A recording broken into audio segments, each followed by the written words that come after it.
nor all light is good, nor all darkness is evil. So in today's video, we're gonna talk about the most misinterpreted, most misunderstood character of all time. And I'm here to represent the name, a character, a prince who was banished from his nation, a prince who was destined to become the king, but he was banished. Banished because he was trying to protect his people. He was banished by his father. Why? I'm talking about the character of Zuko from Avatar The Last Airbender. Zuko might be the most misunderstood character. So let me walk you through. So Zuko, if you look at the character of Zuko, you see him as a obsessed guy who is trying to kill the Avatar and everything. Because we as an audience watching the story from the perspective from of the narrative, and that is uh, Avatar and Katara. They are telling the story. So from their perspective, the antagonist of the story is our boy Zuko. But Zuko was never the antagonist, or you can say the evil force of the story, because he was just a lonely boy who was misunderstood, was banished, was seeking approval, was seeking the acceptance that he was lagging in his life.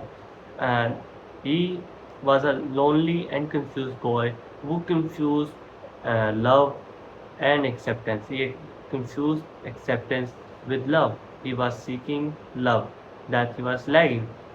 So if we talk about Uncle Iroh, who play one of the vital role in the story of Zuko, he is trying to teach Zuko. He is not only teaching him how to fight, but he is teaching him how to accept yourself as you are. So you don't have to seek approval from others.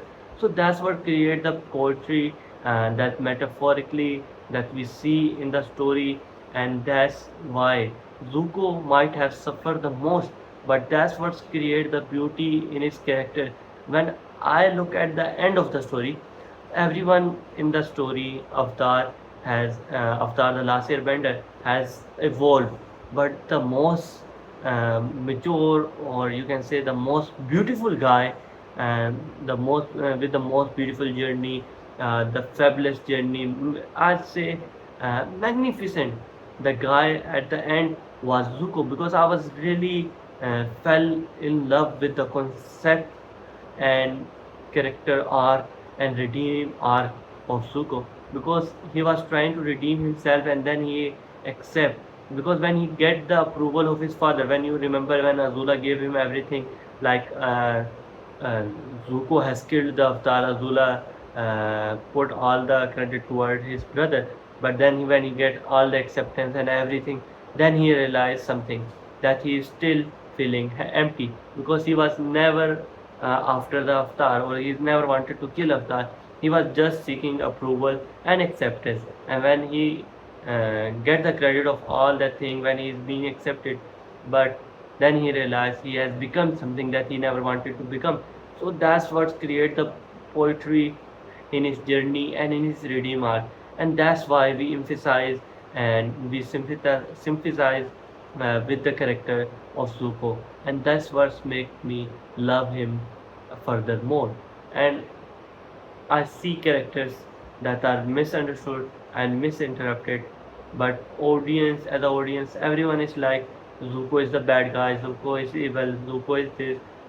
But I feel sad, and that's when you know the writers had done a beautiful job in writing that character, because the background story, when you find out how he got banished and how he is trying to redeem himself, the vengeance in him, and everything's revolving around it, and you just love it when writers give attention to details and give the character some art to grow and to become something that you will love to see.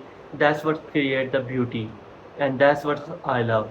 I have seen shows uh, where the character is very static, and even the main antagonist or main protagonist may not evolve like that, but the side character that evolve, that's what create the beauty in the story, in the character, and that's what make us fall with them.